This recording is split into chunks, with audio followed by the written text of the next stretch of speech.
Same desk, same phone, 5 simple shots. The only difference is one of them is a whole bunch of random clips and the other one is telling you a story. You decided to pick up your camera and do a day in a life vlog.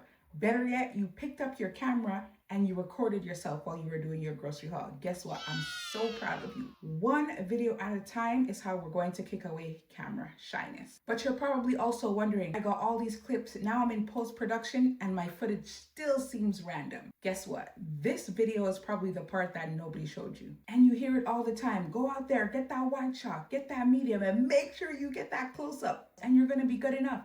And then when you're in CapCut, editing your footage, you have all these amazing clips that look decent by themselves. But when you put them together, even when you add music to them, there's no story.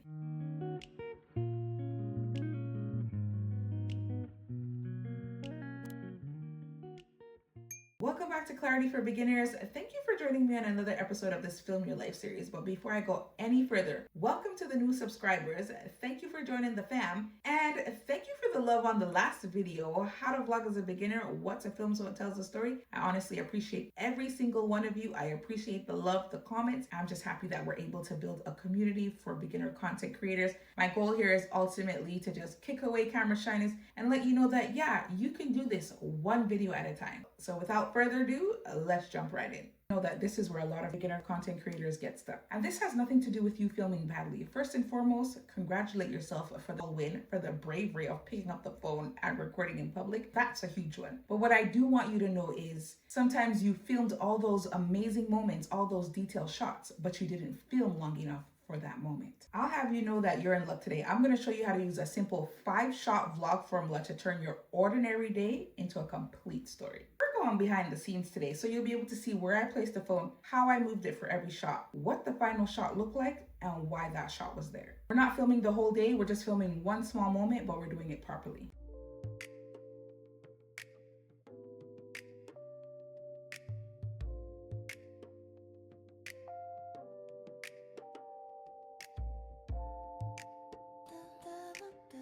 This clip that you just saw, I'll have you know that nothing was technically awful. The clips were clear, the lighting was fine. You can clearly see what I was doing, but all I gave you was a pen, a notebook, headphones, a laptop, my water bottle, and a snack. And there was just no real sequence to it. For that sequence, I didn't show you the full space. Most of the shots repeated the same action, plus the footage stopped before you even saw the full result. That type of sequence will just have your vlog feeling random. There's really no story behind it. You don't know where you are. You don't know what I'm doing. And I'm gonna tell you right off the bat, this has nothing to do with needing more gear, more lighting, and more angles. It's only because the viewer does not know what's happening or where you're taking them. Let's get right into the formula because every shot has a job. First and foremost, show the space.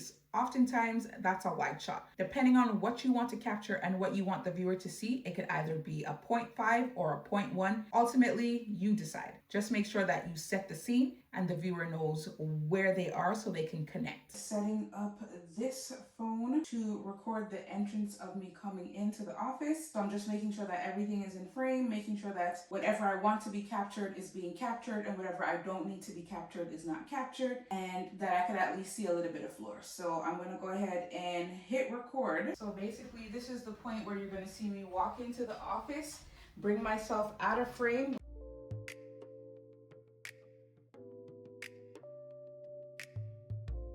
Seconds off, start the action. So whatever you're going to do, your hands, your body, whatever, it needs to be in motion. So once you've set the scene, then you need to be in action. Kind of think of like when you hop on a bike, the next thing you need to do is put your feet on the pedal and then start moving your feet and pedaling. Same concept. Who's assisting us today? Our Magsafe Omaton tripod. So what I did, I lowered the tripod. Always remember, if you need to go closer, move the tripod. Do not zoom. Third, show us some detail. So if I use the analogy of the bike, after you set the scene of us being in the backyard and then you putting us on the bike, then maybe focus the next shot, which would be either a medium or a close-up, to your foot going onto the pedal or your foot already being on the pedal while you're probably going to do this motion where you're like lifting your legs. For my sequence, we'll take the pencil case. So the detail, the close-up is me unzipping it. could even just be the fanciness or the description or whatever is written on that piece of item that you're capturing. The fourth thing, let us know what's changing. So you see how I said we set the scene in the backyard, we see the bike, we see you hop on the bike, and then we move to the pedal. Maybe the next thing could be you taking off. In this case, the next sequence was opening the book. The next sequence was writing. The next sequence after I set the space for you and let you know that I was in my office at the desk was me putting down my items. Number 5 is the payoff. So after you bring all your clips together, what is the end result? What is the story that you want the viewer to feel, or what do you want to connect the viewer to? If I use the analogy of riding the bike, it would have been, you set the scene for us in the backyard. Maybe it was your first time riding the bike and you were able to take off on the first go without falling, or maybe you fell, but you fell minimal times and you got back up and you kept going. Just tell us the story. And let me tell you, don't be tricked. It doesn't have to be 5 fancy camera angles neither. And the important part is that you connect your viewer from A to B. So if you were in the kitchen cooking, we saw you in the kitchen, we saw you prepping, we got some detailed shots of you slicing, mixing, stirring, whatever. But then when it's time to get to B, I actually see the finished product. I see the pot of rice and peas, curry goat, spaghetti bolognese, or whatever it is. If you are a tradesperson, you do DIYs. You started something and I see the end product. So maybe you're installing something, you're showing me your tools, you're showing me the special lug nuts, and at the end, you're showing me the complete job. Whether you were installing or removing, ultimately, the viewer can connect the story from start to finish. Like I said, I was taking you behind the scenes. So version B of the sequence is actually the good clip. So I'll explain, I'll show you the process, and then you'll see the final result. Shot number 1 is the wide shot. It establishes the scene, lets the viewer know where they are so they can connect right before you start throwing all them close-up shots.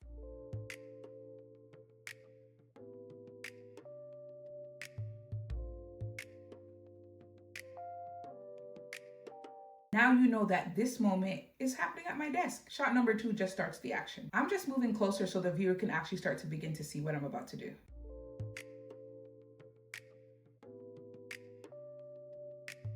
The angle may have changed a little bit for this shot, but most importantly, I'm just moving the story forward. Shot number 3 is all about the close-up.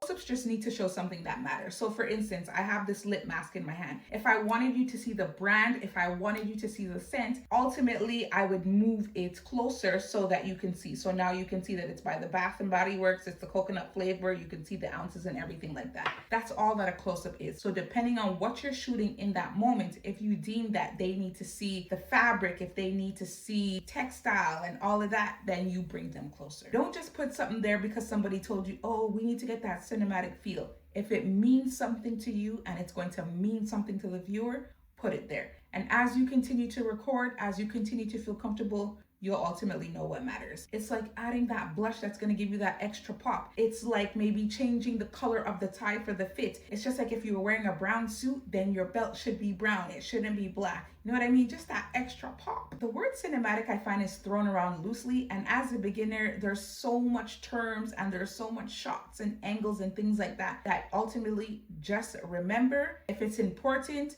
capture it. If somebody is going to care about it, capture it. Maybe you're doing your first Amazon review. Maybe you have an LTK. You're probably a reseller, or you're tapping into try on hauls and you want to showcase this beautiful white athletic sweater that I have on, and you want to showcase the fact that it has a seamless zipper. Bring the device closer and capture the detail. Start zipping it and let us see that it's seamless. The sequence where you saw me turning on the overhead light over the desk, it changes how the space looks. So that shot has a reason to be there. Shot 4 or any other shots that you add before the payoff is really just showing the progress.